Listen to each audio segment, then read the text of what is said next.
కొన్ని సంవత్సరాలకు మళ్ళీ శంకుస్థాపన చేస్తారు, మళ్ళీ వెళ్ళిపోతారు, మళ్ళీ వస్తారు, మళ్ళీ భూమి పూజ చేస్తారు, మళ్ళీ వెళ్ళిపోతారు.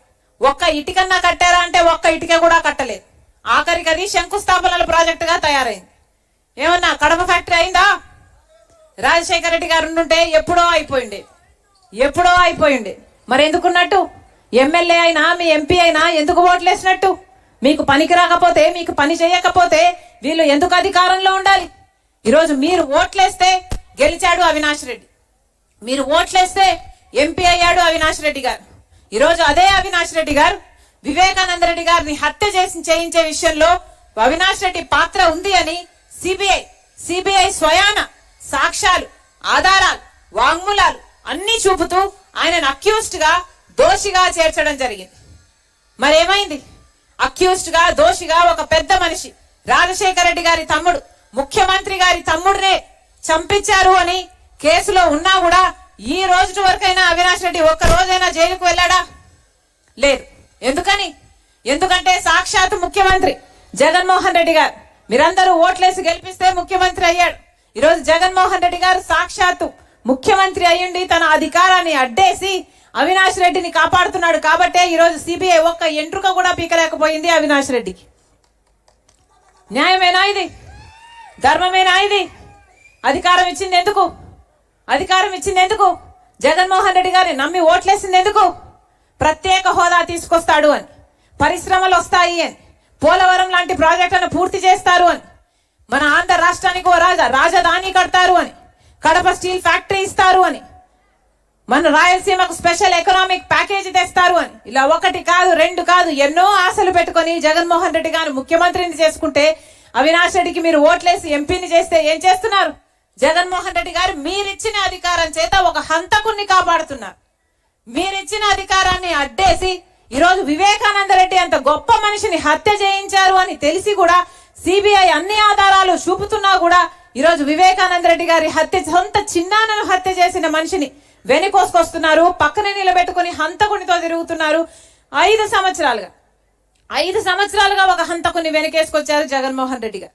5 సంవత్సరాలుగా ఆయనను కాపాడటం ఒక ఎత్తైతే, 5 సంవత్సరాలుగా వివేకానంద రెడ్డి గారి ఆత్మకు శాంతి కలగపోవడమే ఒక ఎత్తైతే, 5 సంవత్సరాలుగా ఒక హంతకుడు తప్పించుకోవడం ఒక ఎత్తైతే, ఈ రోజు మళ్ళీ అదే హత్య చేయించారు అని చెప్తున్న అవినాష్ రెడ్డికే మళ్ళీ ఎంపీ టికెట్ ఇచ్చాడు జగన్మోహన్ రెడ్డి గారు.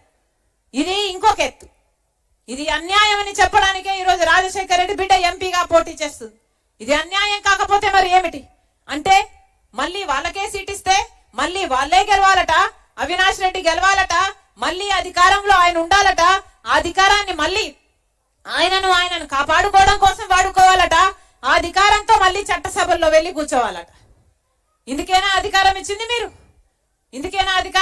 మీరు? హంతకులు వెళ్లి చట్టసభల్లో కూర్చోడానికా? హంతకులు వాళ్ళ అధికారాన్ని వాడి వాళ్ళని కాపాడుకోవడానికి కోసమా? అందుకే ఈ అన్యాయాన్ని తట్టుకోలేకే ఈరోజు రాజశేఖర రెడ్డి బిడ్డ ఎంపీగా పోటీ చేస్తుంది.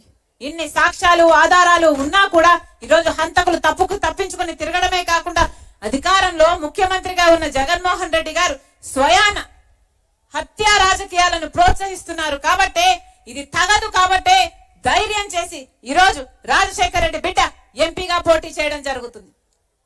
మళ్ళీ చెప్తున్నాం ఈరోజు ఒకవైపు రాజశేఖర రెడ్డి బిడ్డ ఉంది, ఇంకోవైపు వివేకానంద రెడ్డి గారి హత్య కేసులో నిందితుడు అని సిబిఐ చెప్తున్న నిందితుడు ఇంకొక వైపు ఉన్నాడు. ఈరోజు న్యాయం ఒకవైపు ఉంది, అధికారం ఇంకోవైపు ఉంది, ధర్మం ఒకవైపు ఉంది, డబ్బు ఇంకోవైపు ఉంది. మీరు ఏ పక్షమో, మీరు ఎవరిని గెలిపిస్తారో, మీరు నిజాన్ని గెలిపిస్తారో లేదో నిర్ణేతలు మీరే. ఒకవైపు రాజశేఖర రెడ్డి బిడ్డ ఉంది, ఇంకోవైపు రాజశేఖర రెడ్డి గారి తమ్ముడిని హత్య చేశారు అన్న అవినాష్ రెడ్డి గారు ఉన్నారు. మీకు ఎంపీగా రాజశేఖర రెడ్డి బిడ్డ కావాలో, లేకపోతే వివేకానంద రెడ్డి గారిని హత్య చేశారు నిందితుడు అని సిబిఐ చెప్తున్న అవినాష్ రెడ్డి కావాలో మీరే తేల్చుకోండి. మేము 4 రోజులు కాదు 5 రోజులు అయింది ఈ కడప పార్లమెంటులో నేను అభ్యర్థిగా ఉన్నాను అని నేను క్యాంపెయిన్ చేయబట్టి కేవలం 4-5 రోజులు అయింది అంతే. ఈ 4-5 రోజులు మేము క్యాంపెయిన్ చేశామో లేదో ఈరోజు వైసీపీ అవినాష్ రెడ్డి ఎంపీగా అభ్యర్థిగా ఉండబోడు అని క్యాండిడేట్ను మారుస్తున్నాము అన్నట్టుగా వార్తలు వస్తున్నాయి. కేవలం 4-5 రోజులు అయింది మేము క్యాంపెయిన్ చేయబట్టి. ఇప్పటికే అవినాష్ రెడ్డిని మార్చాలి అన్న ఆలోచనలో వైసీపీ జగన్మోహన్ రెడ్డి గారు ఉన్నారు అంటే ఒకటే అడుగుతున్నాం, అంటే అవినాష్ రెడ్డి హత్య చేశాడు అని మీరు ఒప్పుకుంటున్నట్ట? సిబిఐ చెప్తున్నది నిజము అని మీరు ఒప్పుకుంటున్నట్ట? అందుకే అవినాష్ రెడ్డిని అభ్యర్థిగా మారుస్తున్నారా? ప్రజలు నమ్ముతున్నారు, ప్రజలు ఓట్లేయరు, ఆయన ఓడిపోతాడు అని మీకు నమ్మకం కుదిరింది కాబట్టే ఈరోజు అవినాష్ రెడ్డిని మారుస్తున్నారా అని జగన్మోహన్ రెడ్డి గారిని సమాధానం అడుగుతున్నాం. క్యాండిడేట్ ఎవరైనా, క్యాండిడేట్ అవినాష్ రెడ్డి అయినా, వైసీపీ క్యాండిడేట్ ఇంకా ఎవరైనా కూడా జగన్మోహన్ రెడ్డి గారు సమాధానం చెప్పాలి. ఎందుకని హత్య రాజకీయాలను ప్రోత్సహిస్తున్నారు? జగన్మోహన్ రెడ్డి గారు సమాధానం చెప్పాలి. వివేకానంద రెడ్డి గారు ఏడు గొడ్డలి పోట్లకు బలైపోతే ఎందుకని సాక్షి టీవీలో హార్ట్ అటాక్ గా చిత్రీకరించారో జగన్మోహన్ రెడ్డి గారు సమాధానం చెప్పాలి. జగన్మోహన్ రెడ్డి గారు సమాధానం చెప్పాలి. వివేకానంద రెడ్డి గారు చనిపోయినప్పుడు సిబిఐ ఎంక్వైరీ కోరిన జగన్మోహన్ రెడ్డి గారు ఆ తర్వాత ముఖ్యమంత్రి అయిన తర్వాత నేను సిబిఐ ఎంక్వైరీ కోరితే బీజేపీకి పోతాడు అవినాష్ రెడ్డి అని ఎందుకు సిబిఐ ఎంక్వైరీ వద్దన్నారో జనాలకు సమాధానం చెప్పాలి జగన్మోహన్ రెడ్డి గారు. ఇన్ని సంవత్సరాలు హత్య చేయించిన వాళ్ళు వీళ్ళు అని తెలిసిన ఆధారాలున్నా ఎందుకు కాపాడాడో జగన్మోహన్ రెడ్డి గారు సమాధానం చెప్పాలి. హత్య చేయించిన వాళ్ళు వీళ్ళు అని, దోషి అని సిబిఐ చెప్తున్నా, అక్యూజ్డ్ గా చేర్చినా మళ్ళీ అలాంటి వాళ్ళకే టికెట్ ఎందుకు ఇచ్చారో జగన్మోహన్ రెడ్డి గారు సమాధానం చెప్పాలి.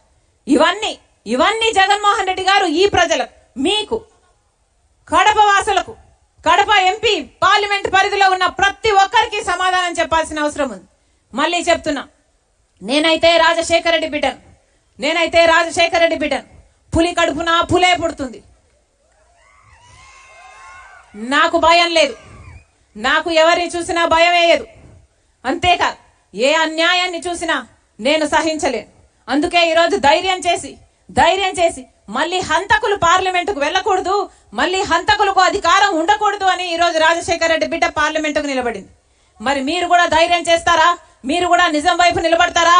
మీరే నిర్ణేతలు. మళ్ళీ చెప్తున్నాం, ఒకవైపు రాజశేఖర రెడ్డి బిడ్డ ఉంది, ఇంకోవైపు రాజశేఖర రెడ్డి గారిని తమ్ముణ్ణి హత్య చేయించారు అని సిబిఐ చెప్తున్న అవినాష్ రెడ్డి ఉన్నాడు. ఎవరికి ఓట్లేస్తారో మీరే నిర్ణేతలు. రాజశేఖర రెడ్డి బిడ్డను గెలిపిస్తారో ఓడిస్తారో మీరే నిర్ణేతలు. నేనైతే రాజశేఖర రెడ్డి బిడ్డను. ఎలాగైతే రాజశేఖర రెడ్డి గారు, వివేకానంద రెడ్డి గారు మీకు సేవ చేశారో రాజశేఖర రెడ్డి బిడ్డ కూడా మీకు సేవ చేయాలని ఆశపడుతుంది, ఆశీర్వదించమని కోరుతుంది. రాజశేఖర రెడ్డి బిడ్డను మీరు ఆశీర్వదించండి, మీరు గెలిపించండి. ఈ రాజశేఖర రెడ్డి బిడ్డ మీ బిడ్డ అవుతుంది, మీ బలం అవుతుంది, మీ బాధ్యతను తన భుజాన వేసుకుంటుంది, మీకు అందుబాటులో ఉంటుంది. మీరు ఎంపీగా గెలిపిస్తే ఇక్కడే బ్రతుకుతుంది. రాజశేఖర రెడ్డి బిడ్డ మీకు మాటిచ్చి చెప్తుంది, ఎలాగైతే రాజశేఖర రెడ్డి గారు, వివేకానంద రెడ్డి గారు మీకు ఎంపీలుగా సేవ చేశారు, రాజశేఖర రెడ్డి బిడ్డ కూడా మీకు సేవ చేస్తుందని మనస్ఫూర్తిగా ఆశీర్వదించాలని ప్రతి అన్నను, ప్రతి తమ్ముని, ప్రతి అక్కను, ప్రతి చెల్లిని, ప్రతి అమ్మను, ప్రతి అయ్యను మీ బిడ్డగా ఆశీర్వదించాలని మనస్ఫూర్తిగా ప్రార్థిస్తున్నాం. జోహార్ వైఎస్ఆర్, జోహార్ వైఎస్ఆర్, జోహార్ వైఎస్ఆర్. హస్తం గుర్తుకే, హస్తం గుర్తుకే, హస్తం గుర్తుకే, హస్తం గుర్తమ్మా, మర్చిపోకండి రా అమ్మా. హస్తం గుర్తు అన్నా, హస్తం గుర్తు అన్నా, ఆశీర్వదించండి అన్నా. హస్తం గుర్తు అన్నా, హస్తం గుర్తు అన్నా, ఆశీర్వదించండి. హస్తం గుర్తు అన్నా, అన్నా